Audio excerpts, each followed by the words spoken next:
हमने देखा मॉड्यूलेशन के प्रकार और मॉड्यूलेशन गुणांक के बारे में, है ना। तो मॉड्यूलेशन के प्रकार को देखे थे, तो मॉड्यूलेशन के प्रकार में हमने पहला प्रकार क्या देखा, एम्पलीट्यूड मॉड्यूलेशन। एम्पलीट्यूड मॉड्यूलेशन जो होती है, एम्पलीट्यूड मॉड्यूलेशन।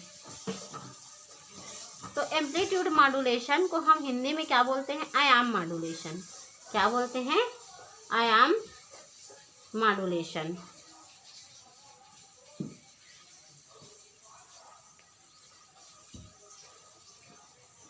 है ना, आयाम मॉड्यूलेशन कहते हैं। और इसी प्रकार दूसरा देखें, उसको हम बोलते हैं क्या, एफएम को बोलते हैं फ्रीक्वेंसी मॉड्यूलेशन। Frequency modulation.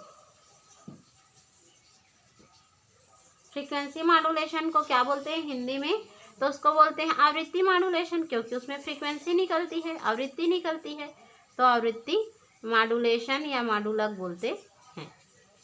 ठीक, तो देखिए यहाँ पर, तो हम जब मॉड्यूलेशन करते हैं तो उस मॉड्यूलेशन के लिए हम वाहक तरंग का यूज़ करते हैं, कैरियर वेव का यूज़ करते हैं। ठीक है, इंग्लिश हो गया था तो आप लोगों को कुछ टॉपिक नहीं समझ आई होगी, इसीलिए मैं इसको डबल रिपीट कर रही हूँ। तो हम क्या करते हैं, तो इन मॉड्यूलेशन की क्रिया को करने के लिए, एम्पलीट्यूड या फ्रीक्वेंसी मॉड्यूलेशन को करने के लिए हमें क्या होती है, एक वाहक तरंग की ज़रूरत होती है, कैरियर वेव की आवश्यकता होती है, जिसके बिना हम एम्पलीट्यूड मॉड्यूलेशन या फ्रीक्वेंसी मॉड्यूलेशन नहीं कर सकते हैं। बिकॉज वाहक तरंग ही वह तरंग होती है जिसका मॉड्यूलेशन किया जाना है। ठीक है, यहाँ तक क्लियर। अब देखें तो इस कैरियर वेव की जो रेंज होती है उसको ई से नोट करते हैं। किससे नोट करते हैं, ई से नोट करते हैं कैरियर वेव को। इसके वाहक तरंग के लिए जो मान होती है, कैरियर वेव के लिए जो मान होती है, उसको ई सी से शो किया जाता है। ये ई सी क्या करता है, तो वाहक तरंग के मान के परिवर्तन कंडीशन अर्थात ताक्षणिक स्थिति को शो करता है, और इसका मान जो होती है वो E C cos omega C T plus theta के बराबर होती है।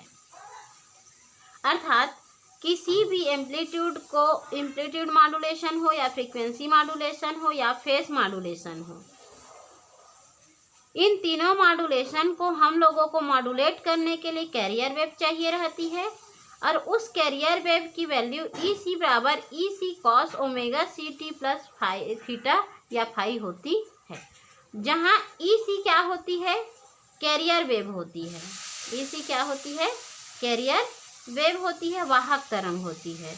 और यहाँ ये ई सी जो होती है वो अधिकतम कैरियर वेव होती है, maximum carrier wave, maximum carrier wave.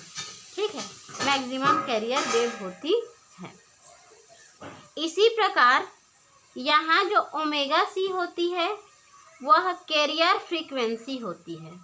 क्या होती है, कोणीय आवृत्ति कहलाती है। कैरियर फ्रीक्वेंसी कोणीय आवृत्ति कहलाती है। यहाँ जो एंगल बनते हैं वह उसका कला कोण कहलाता है। जिसमें जितने एंगल बनते हैं, कला बनते हैं, उसको उसका कला कोण कहते हैं। ठीक, तो इस प्रकार हमने इतना देखा। अब देखो मॉड्यूलेशन के लिए जो आवश्यक की पॉइंट है उसको हमने यहाँ देखा, और इसके लिए हम यदि क्या बात करें, तो इसके डेरिवेशन की बात करें, तो इसकी डेरिवेशन के लिए हम देखें कि जो मॉड्यूलक सिग्नल होती है और जो आयाम मॉड्यूलक सिग्नल होती है, उनको हम यदि एम्पलीट्यूड सिग्नल में लें तब इस चीज़ों का उपयोग हम इसके डेरिवेशन को निकालने के लिए करते हैं। उसके लिए क्या करते हैं, हम निकाल रहे हैं एम्पलीट्यूड मॉड्यूलेशन। सबसे पहले क्या निकाल रहे हैं, एम्पलीट्यूड मॉड्यूलेशन।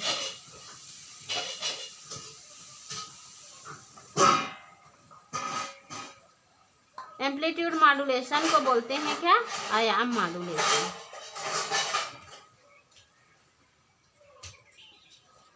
आयाम मॉडुलक बोलते हैं हिंदी में। तो आयाम मॉडुलक निकालने के लिए सबसे पहले हमें क्या चाहिए, तो मॉडुलक सिग्नल चाहिए। क्या चाहिए, मॉडुलक सिग्नल चाहिए। तो माना कि मॉडुलक सिग्नल क्या है, माना कि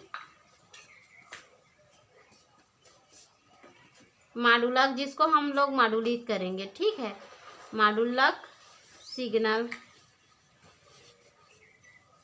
क्या है, तो माना कि मॉडुलक सिग्नल EM है, इतना माने। तब जब कैरियर वेव EC बराबर इतना होता है तो EM इक्वल टू क्या होगा, तब EM equal to capital EM modulating signal और कॉस ओमेगा MT होगा। क्यों, ये तो कैरियर वेव है, इसमें जो भी कला कोड बना है वो बन गया है, लेकिन हम अभी तो उसको इनपुट ही नहीं किए हैं। अभी ये क्या हुआ है, इनपुट ही नहीं हुआ है इसमें और कोई भी फ्रीक्वेंसी, तो उस कंडीशन में इसमें एंगल बनना पॉसिबिलिटी है क्या, नहीं। तो उस कंडीशन में इसका एंगल हम लोगों को नहीं मिलता है, ठीक। तो EM बराबर EM कॉस ओमेगा MT प्राप्त हो जाते हैं। अब इसको हम लोग मान लेते हैं फर्स्ट इक्वेशन। क्या इक्वेशन मान लिए, फर्स्ट इक्वेशन मान लिए। अब ये कंडीशन ये हो गया, और किसी भी एम्पलीट्यूड को मॉड्यूलेट करने के लिए हमें जो मॉडुलक सिग्नल होते हैं उसी प्रकार और कैरियर सिग्नल भी चाहिए रहता है, ठीक है। तब माना कि इस पर कार्यरत क्या, तो carrier signal, carrier wave. Carrier wave क्या है, जान रहे हो, इतना होता है। तो वो क्या है, EC है, और EC बराबर क्या है, कैपिटल EC कॉस ओमेगा और CT होगा, क्योंकि ये भी अभी अनमॉड्यूलेट है। तो ये इक्वेशन नंबर सेकंड मान लिए, ठीक है। तो यहाँ तक हमने देखा। अब ये समीकरण 1 समीकरण 2 को हम छोड़ देंगे और इसको क्या करेंगे, मॉड्यूलित तरंग के रूप में ज्ञात करने के लिए हम एक समीकरण जानते हैं जो कि मोस्ट IMP समीकरण होता है। तो किसी भी वाहक तरंग की आवृत्ति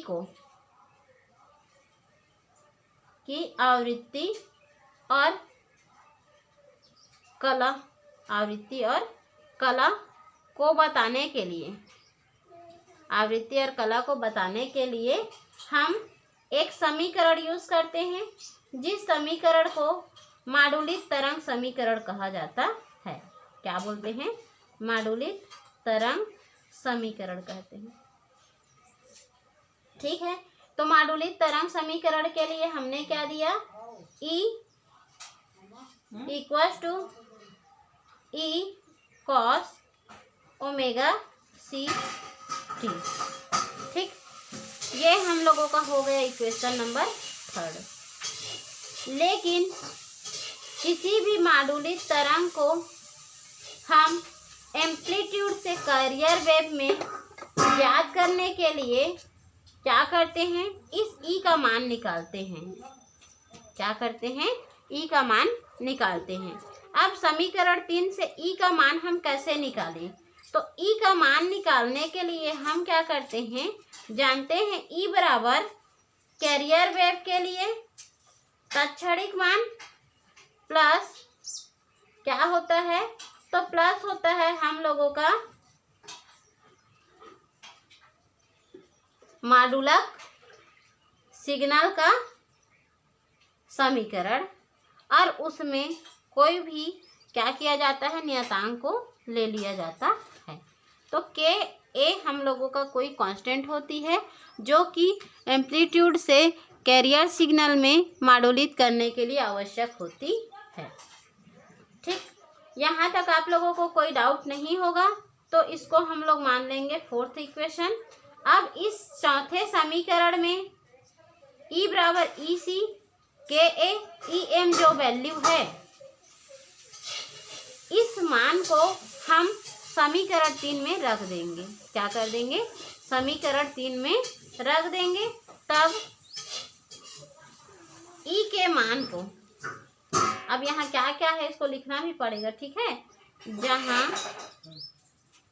के ए एक नियतांक है, नियतांक जो कि मॉड्यूलन करने के लिए चाहिए नियतांक है। ठीक, अब उसी प्रकार EC जो है कैरियर वेव के लिए हम लोगों का क्या है? तात्क्षणिक मान है। EM क्या है? मॉड्यूलक सिग्नल की समीकरण है। अब E के मान को समीकरण 4 से समीकरण 3 में